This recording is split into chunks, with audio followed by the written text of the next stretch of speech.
దరాందోళితదీర్ఘాక్షీ దరహాసోజ్వలోన్ముఖీ గురుమూర్తిర్గుణనిధిర్గోమాతా గుహజన్మభూః. దరాందోళిత దీర్ఘాక్షి, కొంచెముగా చలించు ఆకర్ణాంత విశాలమైన కన్నులు గలది.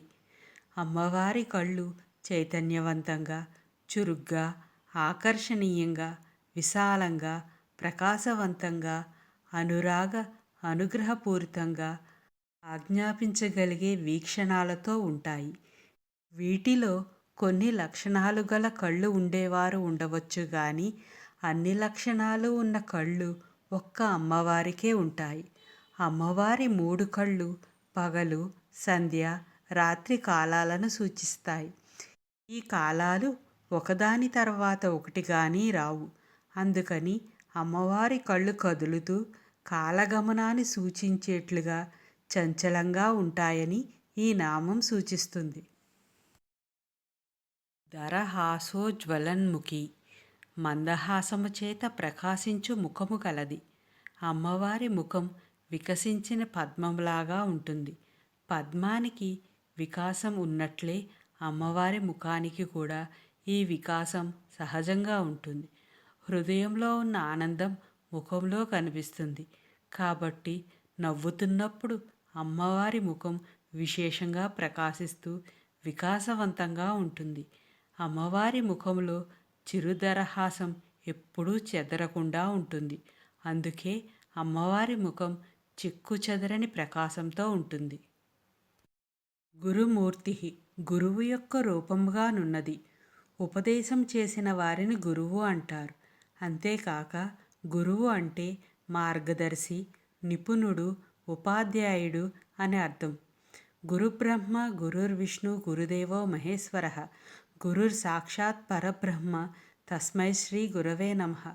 పై శ్లోకాన్ని బట్టి సత్వ రజస్తమో గుణ ప్రకృతులకు అధిదేవతలైన త్రిమూర్తులే కాకుండా త్రిగుణాతీతమైన పరబ్రహ్మను కూడా సూచించేవాడే గురువు. విశ్వంలో ప్రథమ గురువు నారాయణుడు, ప్రథమ శిష్యుడు బ్రహ్మ. బ్రహ్మ మొదట విన్న మాట తప తప. నారాయణుడు తపస్సు చేయమంటూ బ్రహ్మకు మొదటి ఉపదేశం చేశాడు. శిష్యుడైన బ్రహ్మ 1000 సంవత్సరాలు తపస్సు చేశాను. అప్పుడు అతడు కర్మ బ్రహ్మగా సృష్టి రచన చేశాడు. ఉత్తమ గురువును ఆశ్రయించి వారి వాక్కులను ఆజ్ఞగా ఆచరించేవారు ఏ ఉన్నత స్థాయికి చేరగలరో తెలుపుటకు బ్రహ్మ మొదటి సాక్షి. ఉత్తమ గురువును పొందాలి అన్న అమ్మవారి పాదాలను ఆశ్రయించవలసిందే. మనకు తగిన గురువు ఎవరో ఆమెకు తెలుసు. తల్లి తొలి గురువు కనుక మొదట అమ్మవారు గురువుగా ఉంటూ తరువాత ఉత్తమ గురు రూపంలో అమ్మవారు మనకు ఉపదేశం చేసి మార్గదర్శి అవుతుంది. కనుక అమ్మవారు గురుమూర్తి అని పిలువబడుతుంది. గుణనిధి, గుణములకు గని వంటిది. లోకములోని గుణాలన్నీ అమ్మవారి నుంచి వచ్చినవే కనుక ఆమె నిధి. గుణ పదానికి వ్యతిరేకము దోషము. ఈ రెండింటినీ కలిపి గుణదోషాలు అంటారు. అంటే మంచి చెడు అని అర్థం. అయితే అమ్మవారు మంచి గుణాలకే గని వంటిది. సత్వ రజస్తమో గుణాలకు ఆ పరమేశ్వరి నిధి. ఈ గుణాలు 3 అయినప్పటికీ వృత్తి భేదం చేత అనంతములవుతున్నాయి. ఐశ్వర్యము, వీర్యము, యశము, శ్రీ, జ్ఞానము, వైరాగ్యము వీటిని షడ్గుణాలు అంటారు. అలాగే పంచభూతాల యొక్క గుణాలు శబ్ద, స్పర్శ, రూప, రసగంధాలు. ఇలా అనంతమైన సద్గుణాలకు అమ్మవారు నిలయము కనుక అమ్మవారు గుణనిధి అయినది. గోమాత, గోవులకు తల్లి వంటిది. మాత, గోమాత, భూమాత ఈ 3 పుణ్యవంతమైనవి. ఈ మూడింటికి మూలమైనది పరమ పుణ్యవంతమైనది శ్రీమాత. కాబట్టి అమ్మవారు గోమాతగా అర్చింపబడుతుంది అనే అర్థం చెప్పుకోవచ్చును. గో పదానికి కిరణము అనే అర్థం ఉంది. ఈ అర్థంలో గోమాత అంటే కిరణముల ఉత్పత్తికి కారణమైనది అంటే సూర్యుడు అనే ఒక అర్థం వస్తుంది. గో అంటే భూమి అని కూడా అర్థం ఉంది. మాత అంటే తల్లి అంటే భూమి మొదలైన వాటి ఉత్పత్తికి కారణమైనది అనే అర్థం వస్తుంది. గో అంటే ఇంద్రియములు అనే అర్థాన్ని బట్టి ఇంద్రియములకు మాత అంటే మన ఇంద్రియములు ఎలా వినియోగిస్తున్నాము అన్న దానిని బట్టి మన మనస్సు బుద్ధి యొక్క పనితీరును కొలతల వేయునది అని అర్థం. గుహజన్మభూ గుహ అంటే కుమారస్వామి, కుమారస్వామికి తల్లి అయినది అని ఒక అర్థం. ఈ సుబ్రహ్మణ్య స్వామి ప్రతి జీవిలో ఉండే వ్యక్తిగతమైన కుండలినికి అంటే వెష్టి కుండలినికి అధిపతి. కుండలిని శక్తి అనే తల్లివేరు లాంటి అమ్మవారికి వెష్టి కుండలిని పిల్లవేరు లాంటిది. అందుకని అమ్మవారు గుహజన్మభూ అయ్యింది. దరాందోళిత దీర్ఘాక్షీధరహాసోజ్వలోన్ముఖీ గురుమూర్తిర్గుణనిధిర్గోమాతా గుహజన్మభూః